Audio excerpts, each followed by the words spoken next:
Assalamualaikum warahmatullahi wabarakatuh. Good morning, good afternoon, and good evening to Dr. Rosma and all my fellow friends.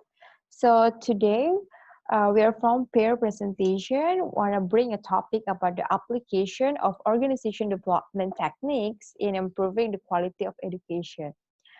So my name is Soraya Zulikma Putri with matrix number 186640. And here I'm with my colleagues, which is Muhammad Uzair Mugail with matrix number 186654. So let's begin to talk about our topic today. So for start, before we discuss a future discussion about the improving in quality of education, let's talk about why we choose this topic. So based on the memo in 2007, the function of educational institution are develop the people physically, mentally, psychologically, socially, and spiritually. So people are establishing educational institution for financial gain rather than for improving the education and learning. And the quality of an organization human resource is the key to success, and much of it is a function of training and development that also mentioned by AP in 2001. So OD is improving the output by means of improving individual, team, and organization level, taking human resource as the mean for achieving the target. So next, before we future discuss about it, so we know about what is organization development means. So based on Richard Breckart define organization development in 5 key points. The first one is organization development as an effort in plan, and second is organization wide. Third one is managed from the top. The fourth key point is to increase organization effectiveness and help. And the five key point is true plan intervention in the organization process using behavioral science knowledge. Also, France defined organization development as a systematic process for applying behavioral science principle and practice in organization to increase individual and organization effectiveness. Also, Britwell in 1997 defined OD to take up a human development as a core issue for improving an organization. Since an educated and skilled workforce is essential for the effectiveness, functioning of the economy, the competitive and wealth of the nation, as well as for the overall well-being of society. So the whole workforce of a university is under a microscope, divided in two categories for the plain changes that can be applied equally to both parts as independent entities and as a single entity. One of the category is related to the education members and the other is administration. So the education members is include all the personnel of a university related to the education. They include student, teaching assistant, lecturer to rector or dean. And for the administration categories, is include all level of working staff from janitor to rector or chief administrator. So next, let's talk about the human capital at university. So the first one is operate member of society in human capital at university. There are three categories. The first one is private, which is organization including trust, people, and etc. The second category is public or government, which is University Putra Malaysia of our university is in a public category. And the third one is both, which is private and public, that is also called semi-government. And a department catering human capital at university is divided by three categories. The first one is faculty members, or also called as, or their role is as a disseminator. The second one is administration. The third one is student, which is the key stakeholder at the university. And how we getting ready for the organization development? So a team comprising of early middle career professional from educational member and administration be met. In the start, be given an insight about organization development through extensive training. Consequently, The team member will come to know about the need, importance, and type of change required in their department. And after the training, they should start talking about the organization development and the change which should be there without harming the sensitivity importance of any other office barrier. So this activity will slowly and steadily incorporate in their minds of educational member and administration about the positive change which is coming. So the first thing that important that need to be done to getting ready for audit is to have a meeting and training. And sometimes the changes is always considered something that will lead to downsizing, cutting off space, and etc. That's why it's never welcome for the changes. But at the same time, change is very important since in today's business environment, more than at any time in history, the only constant is change. And an organization must develop an adaptive orientation and management style that is gathered to its environment, as because like we are experiencing right now due to the COVID-19 pandemic that have affect most of industry in around the world that have need to be changed in all of the system such as the work culture. They need to be online, and also in the university itself, like student and lecturer need to have an online platform to do lecturing and study. So that's a simple of the changes that need to be done to the situation that needed. And next one, how to do a meeting. So let's say before, the first thing that we need to do for getting ready for OD is to have a meeting and training. So the confrontation meeting is a one-day meeting of the entire management of an organization in which they take a reading of their own organization health. It's defined by Beckhardt in 1967. So the confrontation meeting have a two categories or have a two meeting in the confrontation meeting. The first meeting is attended by almost all the professional of the university, which the organization development team would have had gathered data regarding the main problem and concern about the changes.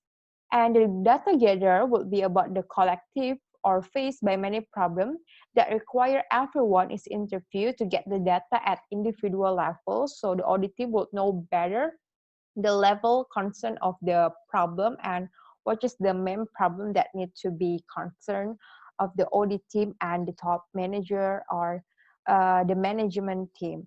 And the second confrontation meeting is more to show seriousness of the management toward the change positive, or is more to uh, the meeting to talk about more issue in the first meeting. So it's more to the follow-up meeting for the problem that has been uh, discussed and data has been gathered from the first meeting. So a real confrontation type of meeting in which all the workers confront with their issue and a true sense.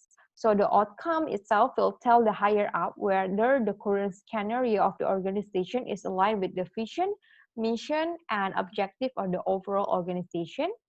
And for this uh, second confrontation meeting, the employee itself need to be get ready for the major and drastic change that will be result in the second meeting. And in the second meeting, we'll also provide an opportunity to the top management to see what are the ground realities in a clear manner and set the mind of the higher ups about the change which is required in the organization.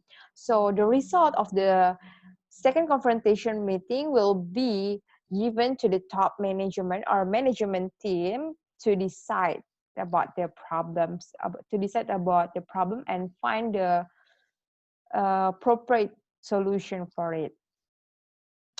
And next one, we're going to talk about the individual and team interview common problems. So as I mentioned before, from the confrontation meeting, the organizational development is need to gather data and interview each and every individual and team of university will either fall in educational member category or administration category or both, because individual of each category will have a different problem pertaining to ensure to their nature, attitude, and qualification. So there are three categories, which is administration group, education group, and bot group. So let's talk about the first category, which is the administration group. So the common problem that faced by administration group will be the student need to be disciplined, faculty must be given lesser powers than what they enjoy now, and lesser pay than the faculty given, and etc. And for the second category, which is the education group, the common problem would be related to the no time for future studies, no time for research, too much extra workload, problem in class, non availability of lower staff, and etc. And the last category, which is the board group, the general common problem is related to the compensation in terms of pay, problem of no recognition, too much disdain between administration and faculty, discriminatory problem, problem with colleges and or student, no or less fringe benefit, too much management level, bureaucratic culture, lack of co-curricular activities, and etc. So for the common problem that faced by all categories, we come up to the solution for the problem. The first one is career and life planning. So based on Hodges in 1937 defined career that consists of objectively and subjectively defined. The objective defined of a series of status and clearly defined office. And in subjectively, career is the moving perspective in which the person sees his life as a whole and interpret the meaning of his various attribute action and things which happen to themselves. So in general, career life planning is the process of choosing a professional, organizational, and career path. There are several different approaches to career life planning. All of them use the idea of goal setting and achievement motivation to gain greater control over one future career development. So in the university scenario, the organizational development team will meet every employee of the organization to devise ways with the concern of employees to help improve and develop their careers. Like for example, giving a special initiative like compensation, leave, low burden, and etc. that must be taken to improve their education. Next solution that we're giving is empowerment. So based on Brown in 2006, empowerment defined as a very important tool as employees who are empowered are more proactive and self-sufficient in helping the organization to help their goals.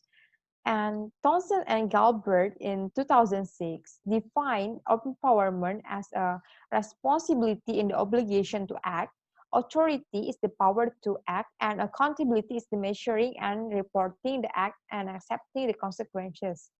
So university employees who are empowered are more proactive and sufficient in helping the organization to achieve their goals that also have mentioned or defined by Brown in 2006. This will cause improvement not only in their day-to-day matters pertaining to the university, but also quality of education in general. The university is amalgam of people with different and multiple expertise and interests. Therefore, by empowering the employees of university, there will be no limit of to what good can happen, and there will be more idea given. There will be more effectiveness of work in the organization. So for the next one, I will pass to my colleagues, Uzair, to discuss more about the solution to the problem.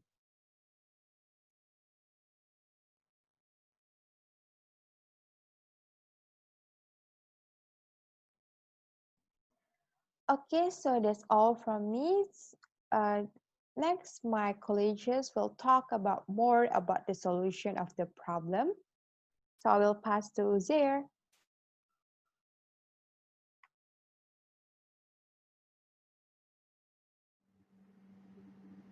Thank you so much, Suraya. So now I will continue further explaining you the solutions for the problem. One of the other solutions are wellness programs by Brown, which was suggested by Brown in 2006. Basically, wellness programs means to improve the overall state of health of an individual. This includes provision of sports complex, availability of doctors, psychiatrists, psychologists, etc. to improve it. Many companies are already spending on wellness programs.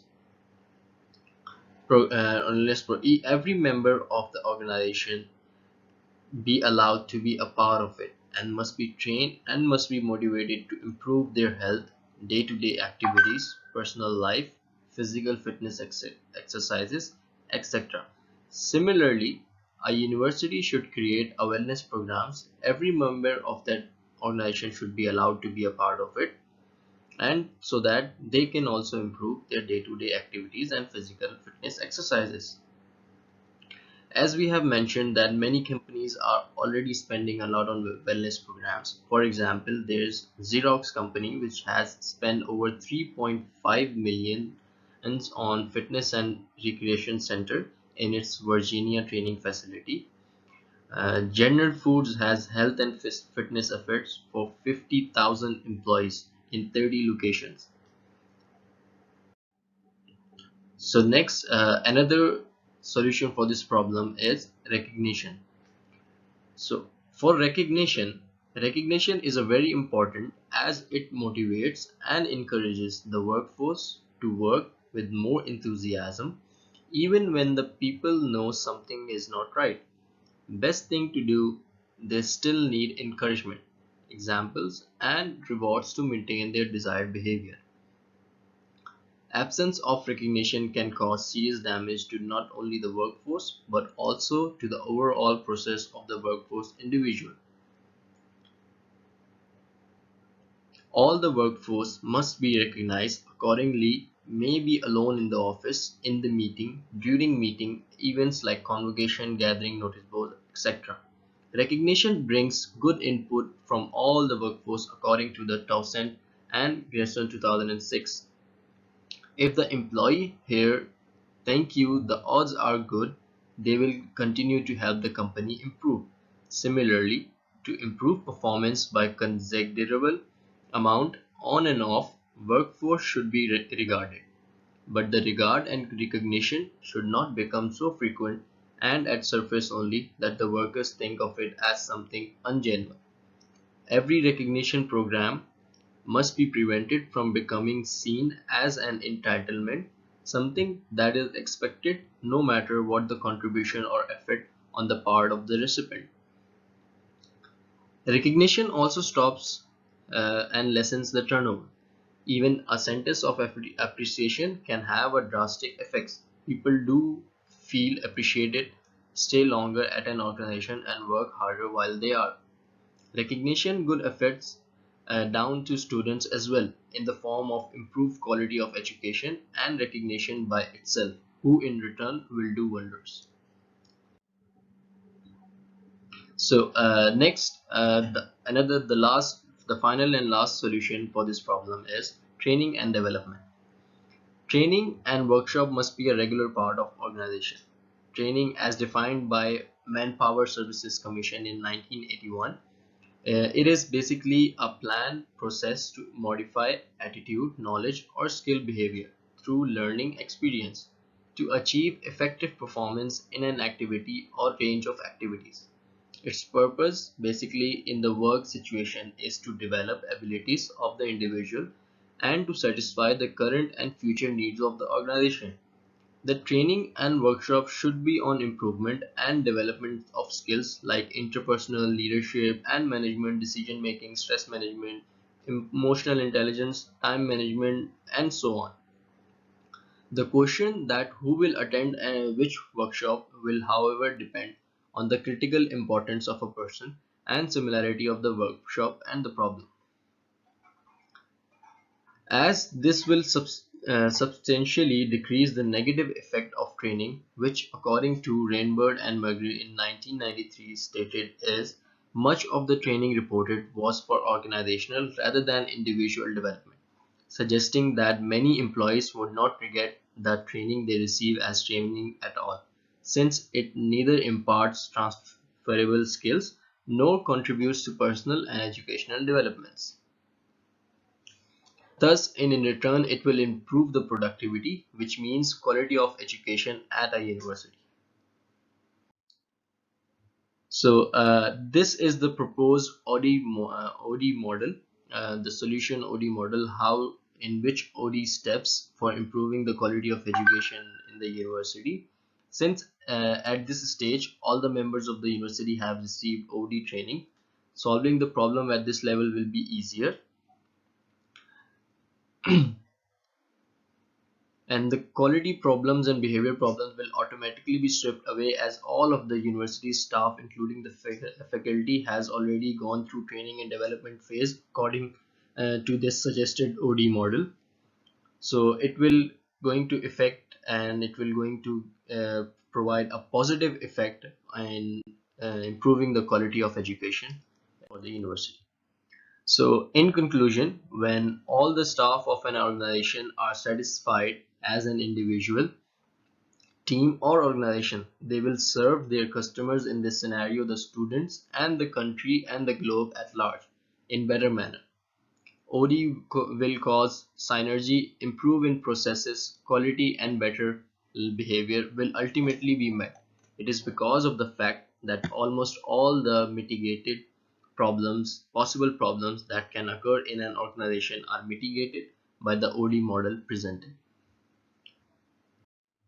Thank you so much. That's all from our presentation. Thank you.